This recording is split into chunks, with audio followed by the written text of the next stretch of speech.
சரிடாப்பா, எல்லாருக்கும் வணக்கம். சரி, நாங்கள் நேற்று வேகத்தில வார மாற்றம் எரிய இயக்கத்தில வேக மாற்றம் பார்த்து, அப்ப இன்றைக்கு அடுத்த கட்ட விதமா என்ன, அடுத்த கட்ட விதமா அஞ்சாவது கட்டமாக என்னென்ன பார்ப்போம்னு சொன்னா உந்தத்தில வார மாற்றத்தை பார்ப்போம். எப்படி துணியில இது ஈஸி, இது ஈஸியான விஷயம். அப்ப டாக்டர் கண்டு விஷயத்துக்கு போறோம், நேர போறேன் விடயத்துக்கு. அஞ்சாவது கட்ட விடயமாக நாங்க என்னத்தை பார்க்க இருக்க அப்புறம் என்னத்தை பார்க்க இருக்கோம், உந்தது பெரிய இயக்கத்தில் உந்த மாற்றம். சரிங்க, போடுவோம். பெரிய இயக்கத்தில்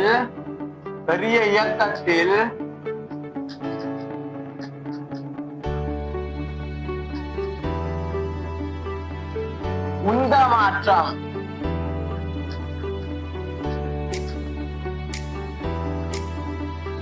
உந்த மாற்றம் டெல்டா பி. உந்ததுக்கா உந்தமா டெல்டா பி என்று சொல்றது வேக மாற்றம், டெல்டா பி என்று சொல்றது உந்தத்தை குறிக்கிறது. டெல்டா பி உந்த மாற்றம். அப்ப உனக்கு தெரிய வேணும், முதலாவது உந்தம் என்று சொல்ல டெல்டா பியை நாங்கள் என்ன எழுதி பண்ணலாம், மாற்றத்துக்கு என்ன எழுதி பண்ணலாம்டா B final minus B initial. எந்த ஒரு மாற்றத்தை நாங்கள் எப்படி எழுதி கொள்ளலாம், இறுதி. அப்ப வேக மாற்றம் பண்ணா இறுதி வேகத்திலிருந்து ஆரம்பத்தை கழிக்கிறது. உந்த மாற்றம் சொன்னா இறுதி உந்தத்திலிருந்து ஆரம்பத்தை கழிக்கிறது. அப்ப நாங்கள் கருதுகின்ற பாயிண்ட வச்சுதான் எது இறுதி பாயிண்ட், எது இனிஷியல் பாயிண்ட், எது ஃபைனல் பாயிண்ட், எது இறுதி பாயிண்ட், அதாவது எது ஃபைனல் பாயிண்ட், எது இனிஷியல் பாயிண்ட் என்று நாங்கள் கருதுகின்ற பாயிண்ட வச்சுக்கொண்டு அந்த பாயிண்ட்ல இருக்கிற உந்தத்துக்கான உந்தங்களை போட்டு கழிச்ச மட்டும் சொன்னா உங்களுக்கு என்ன வர போறோம், உந்த மாற்றம் வர போறோம். கழிச்ச மட்டும் சொன்னா உங்களுக்கு என்ன வர போறாப்பா, உந்த மாற்றம் வர போறோம். இல்ல, கழிச்ச மட்டும் சொன்னா உந்த மாற்றம். அப்ப ஒரு படத்தை கீறப்ப உனக்கு தெரிய வேணும் உந்த மண்டலுக்கான ஃபார்முலா என்னன்றாப்பா. உந்தத்தை நாங்கள் எவ்வாறு வகைப்படுத்திக்கலாம்னா திணிவு தர வேகம் m × v. அப்ப உந்தத்துக்கான ஃபார்முலா இதான் v = mv. திணிவ வேகத்தால பெருக்கினா உந்தம்பல். அப்ப வரியாகாடி எங்களுக்கு வேகம் எண்ணிக்கணியா, வேகம் காவிக்கணியமாக இருக்கிறதால எங்களுக்கு உந்தவும் என்ன கணியமா இருக்கு, காவிக்கணியம், அதாவது திசை கொண்ட கணியம். வேகம் திசை கொண்ட கணியம். அதான நேற்று பார்த்தலாம். எங்களுக்கு வேக மாற்றம் இல்லாம என்னது, என்ன நிலைக்குத்தாத்தான் இருக்குது. வேக மாற்றம் இல்லாம எனக்கு ஜே கம்போனண்டாத்தான் பண்றது விடையில. வேக மாற்றம் நாங்கள் எடுத்து பார்க்கலன்னா அந்த வீடியோ பேப்பர் வேக மாற்றத்தை எடுக்க என்ன செய்யறது, எல்லாமே எப்படி வந்தது, ஜே காம்போனன்ட்ல வந்தது, ஐ காம்போனன்ட்ல வரையில. அதாவது கிடையாக வேக மாற்றம் இல்ல, நிலைக்குத்தாகத்தான் வேக மாற்றம் இருந்தது. சரிதானே? இப்ப அப்ப எங்களுக்கு வேக மாற்றம் P = m × v. உந்தத்தை நாங்கள் என்ன செய்யலாம், திணிவு தர வேகம் எழுதலாம். அப்ப எங்களுக்கு உந்த மாற்றம் வேணும்னு சொன்னா திணிவ வேக மாற்றத்தால பெருக்கினாலும் உங்களுக்கு உந்த மாற்றம் கிடைக்கப்படும் தானே. இவ்வாறான ஒரு ஃபார்முலாவை யோசிச்சு கொள்ளலாம் தானே. உந்தம் சொல்றது திணிவு தர வேகம். இந்த வேகத்துக்கு மேல நான் வேக மாற்றத்தை பிரதிக்கிறேன்னு சொன்னா எங்களுக்கு வரப்போறது உந்த மாற்றம்டாப்பா. என்னடாப்பா விளங்குது இல்ல, எங்களுக்கு இந்த வேகத்துக்கு மேல நான் வேக மாற்றத்தை பிரதிடுவேன்னு சொன்னா வரப்போறது உந்த மாற்றமா இருக்கு. அப்ப நேற்று டக்குனு விஷயம் முடிக்க போறேன். எனக்கு சிம்பிளா தான் சொல்லுவேன், எனக்கு சிம்பிளா இருக்கும்டா. உனக்கு ஒரு பரிச்சயம் வந்திருக்கு. அப்ப ஒரு அறியத்தக்க நண்பர் கிடையோட தீட்டா கோணமயமிக்க ஜூ என்ற வேகத்தோட அறியப்படுகின்ற ஒரு குறுக்கிய கருதினாமன்னு சொன்னா அதனுடைய அறியப்பாதை பூர்ண அறியம்னு சொன்னா அவ்வாறு ஒரு பரவலைய பாதை எடுத்துக்கொள்ளும். இது நேற்று பார்த்தது பரவலைய பாதை எடுத்துக்கொள்ளும். எனவே என்னது கிடையாக என்னது ஜூ கொஸ் தீட்டா வெளியினது நேற்றம் நிலைக்குத்தா என்னது ஜூ சைன் தீட்டா. ஓகேயா, கிடையாக ஜூ கொஸ் தீட்டா நிலைக்குத்தா ஜூ சைன் தீட்டா என்னன்னு வந்ததெல்லாம் தெரியாது, தெரிய வேண்டாம். அப்ப நான் இந்த பாயிண்ட போடுறேன் இனிஷியல் பாயிண்ட், இந்த பாயிண்ட போட போறேன் ஃபைனல் பாயிண்ட், இந்த பாயிண்ட போட போறேன் ஹையஸ்ட் பாயிண்ட். ஹையர் பாயிண்ட் அதாவது ஹையர் பாயிண்ட் என்றா மேக்ஸிமம் பாயிண்ட், மேக்ஸிமம் ஹைட். அப்ப ஹையஸ்ட் பாயிண்ட். சரியா? அப்ப உனக்கு முதலாவது என்ன செய்வா, நான் நேற்றியால் முடிவை டக்கத்தை எடுத்து எழுதி கொண்டு போறேன். திருப்பி நான் எடுத்து எழுதி காட்ட இல்ல. சரியான அந்த வீடியோல தெளிவா கழிச்சிருப்பேன். என்னென்று வேகத்தை இனிஷியல் பாயிண்ட்ல இருக்கிற வேகத்தை என்னென்று எழுதுறது காவி வடிவில, ஹையஸ்ட் பாயிண்ட்ல இருக்கிற வேகத்தை என்னென்று காவி வடிவில் எழுதுறது, அதாவது ஃபைனல் பாயிண்ட்ல இருக்கிற வேகத்தை என்னென்று காவி வடிவில் எழுதுறது எல்லா, அதாவது பொது புள்ளி இதுல எங்கேயாவது ஒரு இடத்துல இருக்கிற வேகத்தை என்னென்று காவி வடிவில் எழுதுறது எல்லாம் கழிச்சு போட்டு விட்டுனா அதை நான் திருப்பி கதைக்க வலிக்கிறேன். அப்ப நான் நேர எழுதி கொண்டு போக போறேன். சரிதானே? அப்ப எங்களுக்கு நேற்று இந்த பாயிண்ட்டுக்கு உங்களுக்கு வேக மாற்றம் வந்ததுடாப்பா. வேக மாற்றம் வந்தது என்னது? இனிஷியல் பாயிண்ட்ல இருந்து ஹையஸ்ட் பாயிண்ட்டுக்குரிய வேக மாற்றம் என்ன வந்தது? மைனஸ் ஜூ சைன் தீட்டா இன்டு ஜே இப்படி வந்தது வேக மாற்றம். அதாவது ஜே காம்போனன்ட் சார்பா தான் வந்தது. ஜே இருக்கிற காம்போனன்ட் சாரா வந்தது. என்னடாப்பா ஜே என்று வந்து வச்சுக்கிறேன். எங்களுக்கு எக்ஸ் அச்சில இருக்கிற காவியம் வந்து ஐ காவி, y அச்சில இருக்கிற காவியம் ஜே காவியம் வச்சுறான். அப்புறம் உந்த மாற்றம் நேற்று மைனஸ்ல தான் வந்தது. சரியா? உந்த மாற்றம் நேற்று என்ன வந்தது?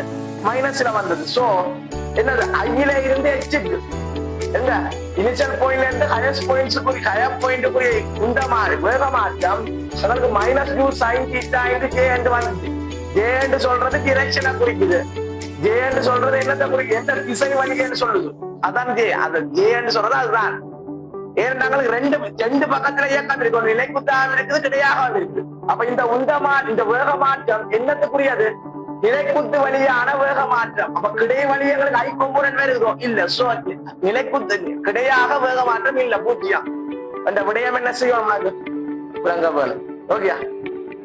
அதே போல வேக மாற்றம் எங்க இனிஷியல் பாயிண்ட்ல இருந்து ஃபைனல் பாயிண்ட்டுக்கு ஐ டு எஃப் எழுதி இருப்பேன். என்ன எழுதி இருப்பேன்? நேர முடிவெழுத போறேன். Minus two zoo sine theta into J என்று எழுதி இருப்பேன்.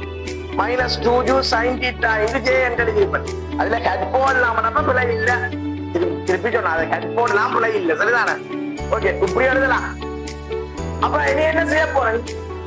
இனிஷியல் பாயிண்ட்ல இருந்து ஹையஸ்ட் பாயிண்ட்ஸுக்குரிய உண்ட மாற்றம். அப்ப இதை வச்சு கொண்டு இதுல இருந்து கொண்டு நேர எழுத போறேன். டெல்டா பி எங்க இனிஷியல்ல இருந்து ஹையஸ்ட் ஐ டு ஹெச்சுக்கு அப்படி எழுதுறேன். அப்ப டெல்டா பி என்று வேற சொல்லாம இது இயங்குகின்ற துணிக்கையினுடைய திணிவை நாங்கள் என்ன நினைப்போம்? இயங்குகின்ற துணிக்கையினுடைய திணிவு எம்மாக இருக்கின்ற பட்சத்திலே ஓகே பட்சத்தில் உந்த மாற்றம் என்னது? இனிஷியல்ல இருந்து ஹையஸ்டுக்குரிய உந்த மாற்றம் சொல்லலாம்.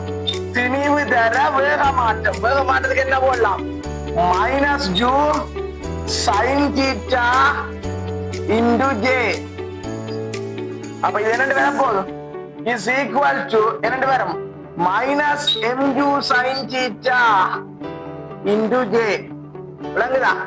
அப்ப வேற ஈஸியாடாப்பா, ஈஸி. அப்ப நேற்று வந்து நான் எடுத்த விஷயத்தை வச்சு கொண்டு என்னென்ன உந்த மாற்றம் கேட்டா என்ன செய்ய வேணும் பண்றதுக்கான ஒரு ஐடியா சொல்லி கொண்டிருக்கேன். வேற ஒண்ணும் இல்ல. உந்த மாற்றம் கேட்டா என்னோட ஒரு ஐடியாவை சொல்றேன். சரி, நம்ம நேர விஷயத்துக்கு வர. ஓகே, அடுத்தது டெல்டா பி என்னதுக்கு எழுதுவோம்? ஐ டு எஃப், அத இனிஷியல் டு ஃபைனலுக்கு போற பாயிண்ட் எழுதுவோம். இங்க இருந்து இங்க. அப்ப நேர எழுத போறேன். திணிவால வேக மாற்றத்தை பிறகு இனிஷியல்ல இருந்து ஃபைனலுக்கு போயிருக்க வேக மாற்றம் minus two zoo sine theta j. அப்ப m into minus two zoo sine theta into j. Okay, is equal to minus என்னது? Two m zoo sine theta j ஆக அமையும். விளங்குதா? Minus two m zoo sine theta j ஆக அமையும். விளங்குதல்ல? அப்ப இது அங்க எந்த பாயிண்ட் கண்டு பார்க்கணும், இது எந்த பாயிண்ட் கண்டு பார்க்கணும். ஓகேயா? விளங்குதில்லடாப்பா, விஷயம் விளங்குதில்ல. அப்ப டெல்டா பில இருந்தா டெல்டா பி எடுக்கிறான். நிபந்தனை இது. அதாவது உந்தம் சமன் திணிவுதர வேகம்.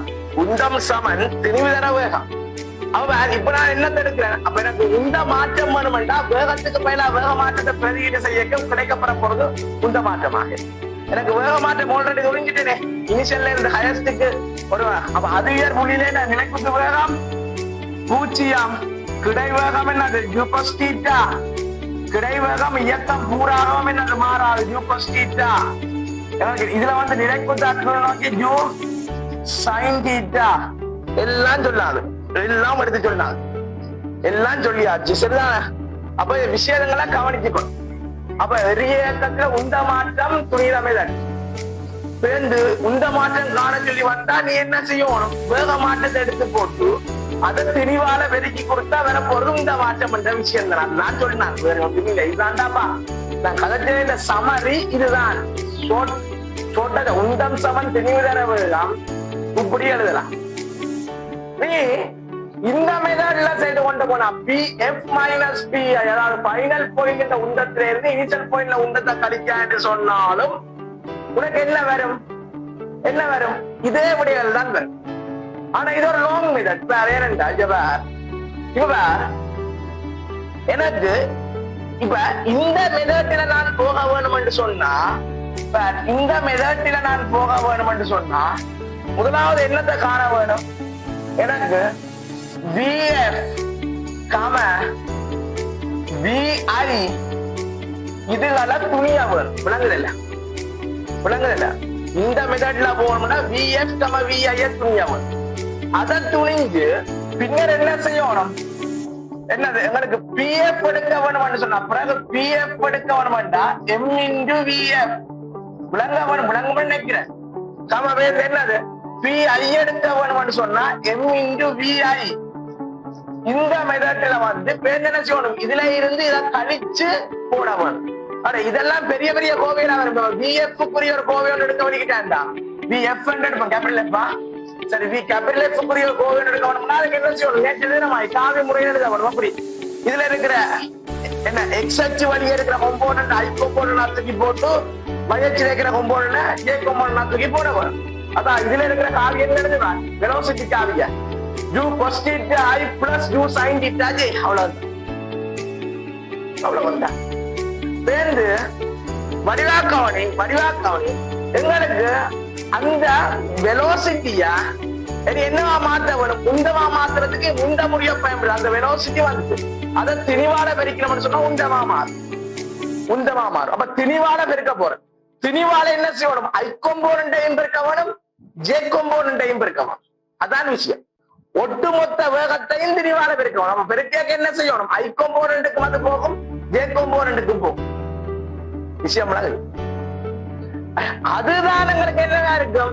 PI இருக்கு. அதான் சொல்லிக்கிறேன். PI கண்டு அவரை திணிவால பெருக்க வாரது PI. இந்த PI கண்ட மாதிரி P ஃபைனலையும் காண வரும், PF-ஐயும் காண வரும், P ஃபைனலையும் காண வேணும். PF-ஐயும் கண்டு என்ன செய்வா? போட்டு செய்வ கழிச்சு விட்டாண்டா அவனுக்கு இதே விடைகள் எந்தெந்த புள்ளிகள் என்றது அவதானம் வேறு. எந்தெந்த புள்ளிகள் என்றதுல என்ன வேறு அவதானம் வேறு. எந்த புள்ளி எந்த புள்ளி. இப்ப நான் உனக்கு என்னது ஒரு விளக்கமா சொல்றேன். என்னது சொல்றேன்? ஒரு அந்த தியரி மாதிரி சொல்றேன். அப்போ இந்த ஹையஸ்ட் பாயிண்ட்டுக்கும் இந்த ஃபைனல் பாயிண்டையும் வச்சுக்கொண்டு காய்ச்சிக்கலாம். Initial point, highest point, final point 3 புள்ளிகள் எடுத்து காய்க்கிறேன். அவன் இது இல்லாமல் பொது புள்ளிகள் ஏதாவது இயக்கத்துல இருக்கிற பொது புள்ளி இந்த இடத்துல இருக்கிற இதையும் காண சொல்லி கேட்கலாம். என்ன செய்வா? அப்ப அந்த இடத்துல இருக்கிற வேகத்தை கண்டுபிடிப்போம். அந்த பொது புள்ளிய இருக்கிறதுக்கு என்ன செய்யணும்னா ஆரம்பத்துல இருந்து செய்து கொண்டு வரும். நான் எனக்கு வேகமாட்டம் இந்த புள்ளிக்குரிய வேகமாட்டம் தெரியும் என்றதால நேர உண்ட மாற்றத்துக்கான கோவை எழுதினான். அதே போல இந்த 2 புள்ளிகளுக்குமான வேகமாட்டம் தெரியும் என்றதால நேர உண்ட மாற்றத்தை இப்படி எழுதினான். சரியா? இப்ப ஏதாவது ஒரு புதுசா ஒரு பாயிண்டா கொண்டு வர, இந்த இதுக்கு ஒரு பாயிண்ட் அல்லது இதுக்கு ஒரு பாயிண்ட கொண்டு வரான்டா நீ என்ன செய்ய வேணும்? வேகத்தை கண்டு, நான் சொன்ன மெதட், வேகத்தை கண்டு திணிவால பெருக்கி உந்தத்தை கண்டு எந்த 2 புள்ளிகள்ல இருந்து ஃபைனல் பாயிண்ட்ல இருந்து இனிஷியல் பாயிண்ட கழிச்சு அப்படிதான் செய்யும். அப்ப உனக்கு என்னது? இப்ப ஒரு விளக்கம் ஒன்று வந்திருக்கு. முந்த வண்டா என்னன்ற ஒரு விளக்கம் ஒன்று வந்திருக்கு. திணிவு தர வேகம், திணிவு தர வேகம். சரியா? அப்ப உந்த மாற்றம் திணிவ வேகத்தால பெருக்கிறதுக்கு என்ன வருது? உந்த மாற்றம். இதுல வச்சு கொண்ட ஒரு விஷயம் மெக்கானிக்ஸ்ல முக்கியமான ஒரு விடயம் சொல்ல போறேன். உந்த மாற்றம் இதை வச்சு கொண்டு ஒரு முக்கியமான விடயம் சொல்ல போறேன்.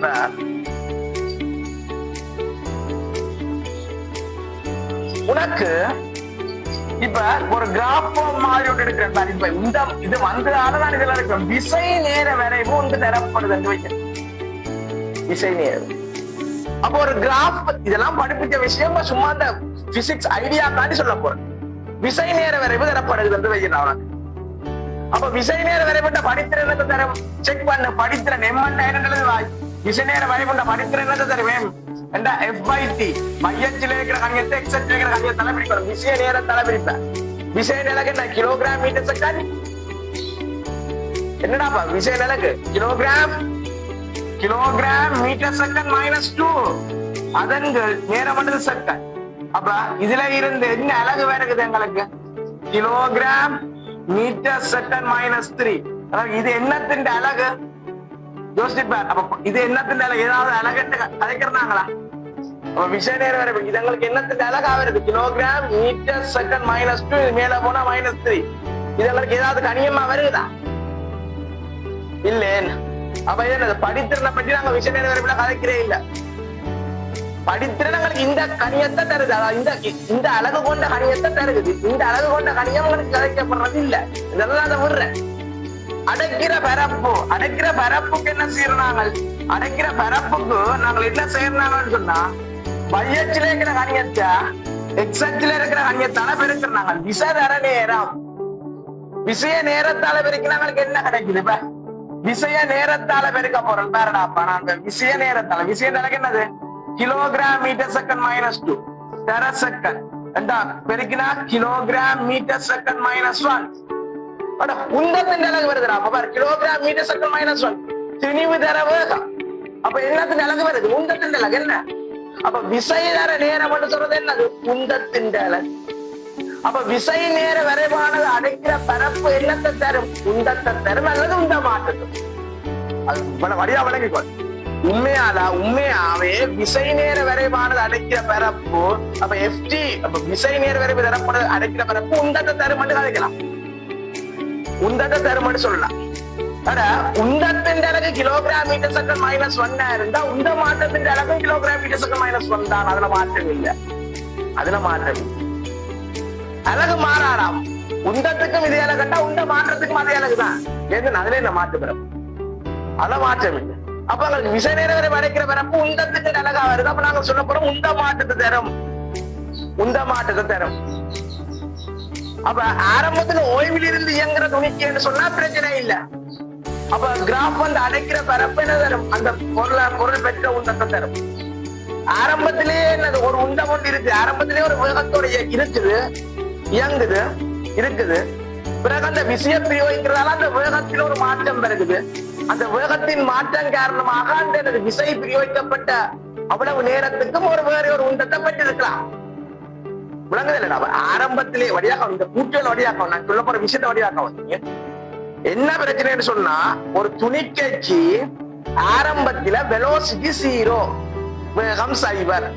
அப்ப வேகம் 0 வருகுது என்றால் ஆரம்ப உந்தம் 0. அப்ப ஆரம்ப உந்தம் 0ல இருந்து விசைய பிரயோகிக்க அது ஒரு வேற உந்தத்தை வரும். விளங்குதில்ல? வரும். எனவே அடைக்கிற பரப்பு பெற்ற உந்தமாக இருக்கும். அதாவது என்னது? அந்த துணிக்கானது பெற்ற உண்டம் ஆக இருக்கும். விசை நேர வரை அடைக்கிறவர். இப்ப பிரச்சனை இல்லைன்றாராப்பா. இப்ப பிரச்சனை அந்த துணிக்கு ஒரு ஆரம்பத்திலேயே ஒரு வேகத்தை கொண்டிருக்கு. அப்ப ஆரம்பத்திலேயே வேகத்தை கொண்டிருந்தா ஆரம்பத்திலேயே ஒரு உந்தம் இருக்கும். நீ ஆரம்பத்திலேயே ஒரு உந்தம் இருக்கதான் நீ என்ன செய்யற? ஒரு விசைய பிரயோகிக்கிறார். விசைய பிரயோகிச்சு ஒரு குறிப்பிட்ட அளவு நேரம் வரைக்கும் என்ன செய்யறாரு? அப்ப விசைய பிரயோகிக்கிறார். அப்படி பிரயோகிக்க என்ன நடக்க போகுது? அந்த விசை பிரயோகிக்கப்பட்டதால அவரில் என்ன செய்யற? ஒரு உண்டம் கொண்டு வரப்போகுது. அப்ப ஆரம்பத்திலேயே ஒரு உண்டம் இருக்கும். விசை பிரயோகிக்கப்பட்டது பின்னர் என்ன செய்யும்? ஒரு உண்டத்துக்கு போயிருக்கும். அப்ப விசை பிரயோகிக்கப்பட்ட பின்னர் பெற்ற உண்டம் இதன் ஆரம்பத்திலே இருந்த உண்டம். 2 உண்டத்தின் வித்தியாசத்தை கழிக்கூட்டம் சொன்னா அந்த விசை பிரயோகிக்கப்பட்ட நேரத்தில அவர் எவ்வளவு உண்டத்தை பெற்றிருப்பார் அல்லது எவ்வளவு உண்டத்தை இழந்திருப்பார் என்றவர். அது என்னடாப்பா? இவ்வளவு நேரம் பெற்ற உண்டம் கழிச்சு போட்டு அப்புறம் இழந்த உண்டம் கழிக்கும். விசையின் திசையை பொறுத்தது. அது விசையின் திசையை பொறுத்தது. பாசிட்டிவ் எக்ஸ் வழியே இயங்கிக் கொண்டிருக்கிற துணிக்கைக்கு பிளஸ் எக்ஸ் டிரெக்ஷன் வழியே இயங்கிக் கொண்டிருக்கிற துணிக்கைக்கு நான் -x வழியில என்ன செய்யறேன்? இயக்க திசைக்கு எதிராக ஒரு விசையை கொடுக்கிறேன். அப்ப அது என்ன செய்யும்? வேகத்தை இழக்கும். சோ என்ன செய்யும்? உந்தத்தை இழக்கும்.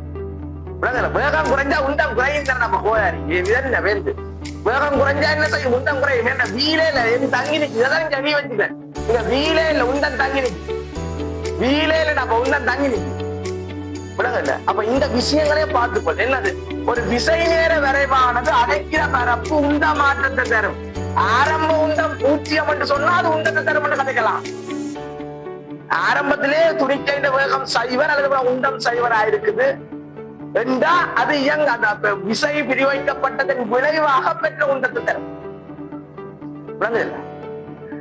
இப்ப ஆரம்பத்திலே என்னது ஒரு வேகம் இருக்குது, உண்டம் இருக்குது. அப்ப அந்த நேரத்துல நீங்க ஒரு விசைய கொடுத்து அந்த விசை ஒரு குறிப்பிட்ட நேரம் அந்த துணிக்கையில தொழிற்படைக்க அடைக்கிற பரப்பு என்னத்தை தரும் என்று சொன்னா இந்த மாற்றத்தை தரும். அப்ப இது ரெண்டுக்கும் வித்தியாசம் விளங்கணும். என்ன ஓதறிய நான் கதைக்கிறது விளங்குவன், என்னத்தை கதைக்கிறேன் விளங்கவன் விளங்குது.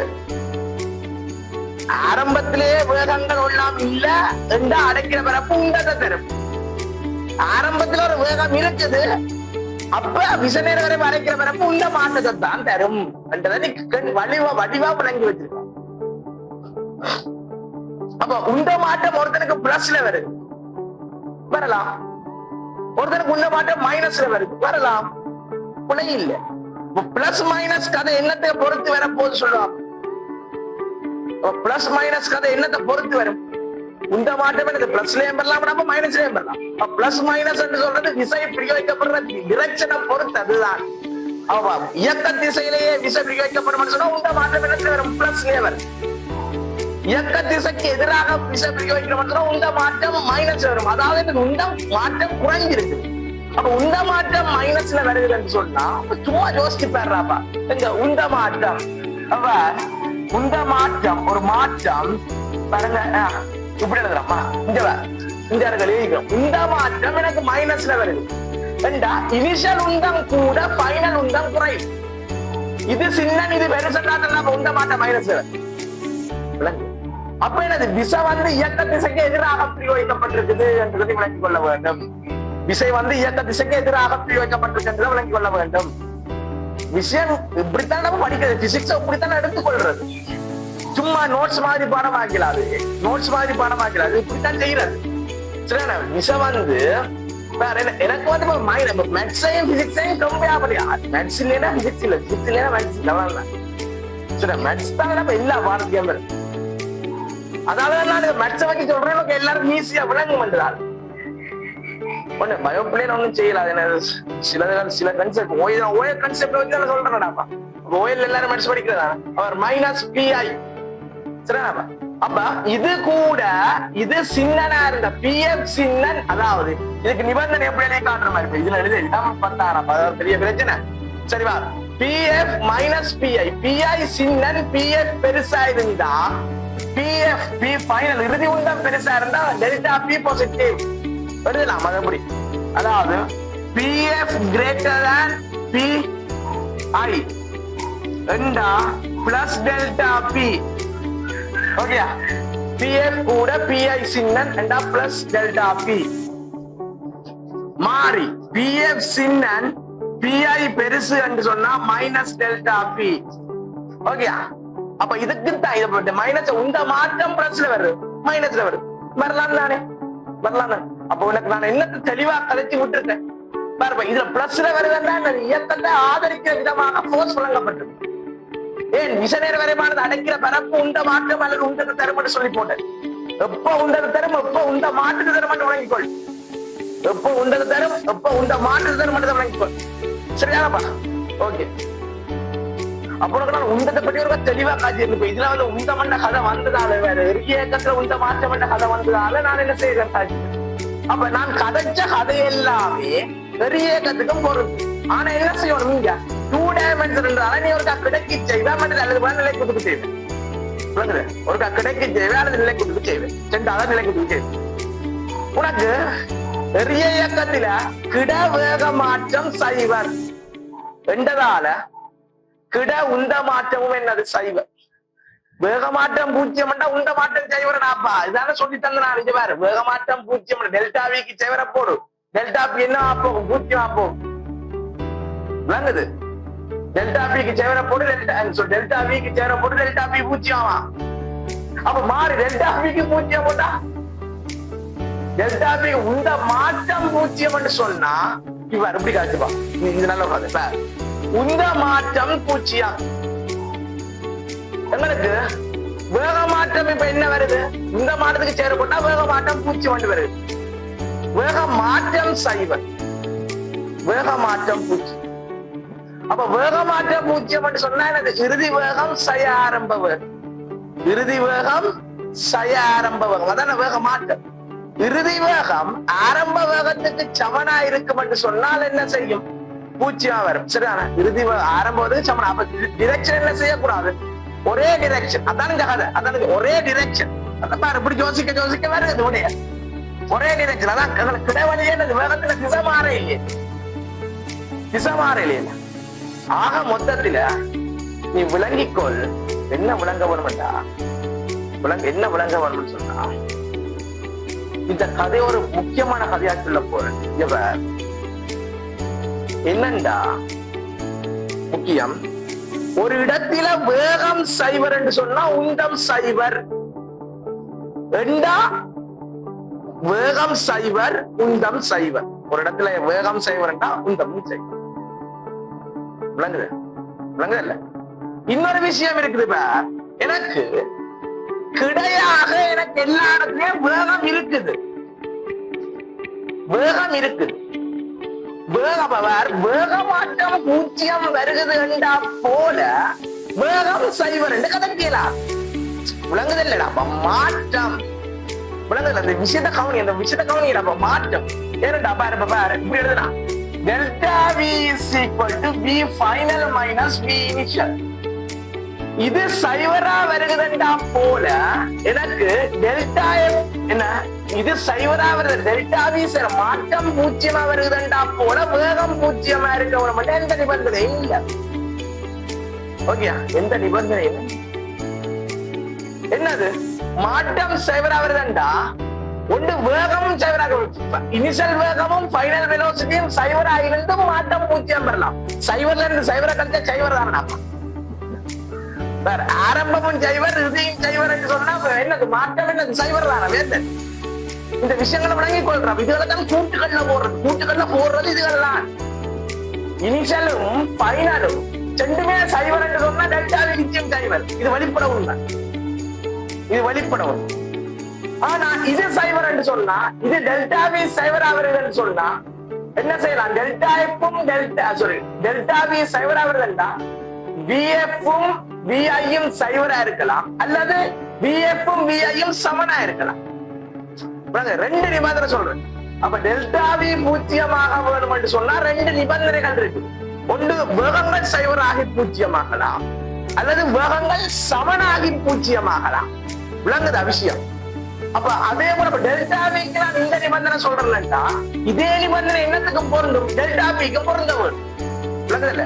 அப்ப இதே நிபந்தனை என்னத்துக்கு பொருந்த வேணும்? டெல்டா பிக்கு பொருந்த. டெல்டா பி பூஜ்ஜியமாகலா, ஆரம்பத்திலையும் பூஜ்ஜியம் வந்து இறுதியும் சென்னும், ஆரம்ப உந்தமும் இறுதி உந்தமும் பூஜ்ஜியமாகி உந்தமாட்டம் பூஜ்ஜியமாகலாம், அல்லது ஆரம்ப உந்தமும் இறுதி உந்தமும் சமனாகி உந்தமாட்டம் என்ன செய்யலாம்? பூஜ்ஜியமாகும். இங்க கணக்கு எந்த கேஸ் நடக்குது? ஆரம்ப உந்தமும் இறுதி உந்தமும் சமனாகுது. இந்த கிடைத்திசை வழியே, எக்ஸ் அச்சு வழியே, இந்த கிடைத்திசை வழியே ஹொரிசாண்டல் லைன்ல, அதாவது கிடைவேகங்கள் மாறவே இல்லை. அப்ப வேகம் மாறாட்டி வேகம் மாறாமல் என்னது? வேகங்கள் மாறாமல் என்ன செய்யுது? மாற்றம் பூஜ்ஜியமாகும், வேகமாற்றம் பூஜ்ஜியமாகும். அதே போல உந்தம் மாறாமல், கிடைத்திசை வழியே இருக்க உந்தம் மாறாமல் நமக்கு என்ன செய்யுது? உந்த மாற்றம் என்ன செய்யுது? பூஜ்ஜியமாகுது. அப்ப ரெண்டு நிபந்தனை சொல்லித்தந்தான் எனக்கு. வேகமாற்றம் பூஜ்ஜியமாக வேணுமென்றா ஒன்று வேகங்கள் பூஜ்ஜியமாகி வேகமாற்றம் பூஜ்ஜியமாகலாம், அல்லது போனா ஆரம்ப வேகமும் இறுதி வேகமும் சமனாகி வேகமாற்றம் சைவராகலாம். அதே கதைதான் உந்த மாற்றம். எப்படி? அதே கதைதான் உந்த மாற்றத்துக்கு வலிவா தெளிவா விளங்கிக்கொள், தெளிவா விளங்கிக்கொள். கூட்டுக்கள் வந்தாடா 6000 மிதச்சுதான். சில கூட்டுக்களை வாசிச்சா செடி போல கிடக்கு, 6000 வெளிக்கிட்டா அது புல போல போகும். விளங்குதில்லை? அப்படிப்பட்ட விஷயங்களும் இருக்குது. கூட்டுக்கல்வி எந்த பாடத்துல கொஞ்சம் 6000 கரைச்சல்னு சொன்னா ஹீட் என்று சொல்லப்படுற சப்ஜெக்ட்ல, அதாவது வெப்பவியல் ஹீட் என்ற சப்ஜெக்ட்ல இந்த கூட்டுக்கல்விகளை என்ன செய்யறது? 6000 ஒரு சவாலான விடயம், ஒரு சவாலான விடயம். சும்மா சொல்ல உண்மையை சொல்றேன், ஒரு சவாலான விடயம். அது அனுபவம் இருந்தா மாத்திரம்தான் அந்த கூட்டுக்கல்வியில அடிக்கலாம். கூட்டுக்கல்வியில அடிக்க வேணும்னு சொன்னா அனுபவம் இருக்க மாட்டோம். அனுபவம் இருந்தா மாத்திரம்தான் கூட்டுக்கல்வியில அணுக முடியும். என்ன மற்றது எம்சிக்யூ கேள்வியில் நார்மலா செய்யலாம். அந்த கூட்டு கேள்வியில் வரைக்கும் எவ்வளவு தூரத்துக்கு நீ அனுபவப்பட்டிருக்கிறாய், எவ்வளவு தூரத்துக்கு நீ கேள்வியில் அணுகி இருக்கிறாய் என்ற விடயங்களை வச்சு கொண்டு வரலாம் பசிக்கலாம். சரியா?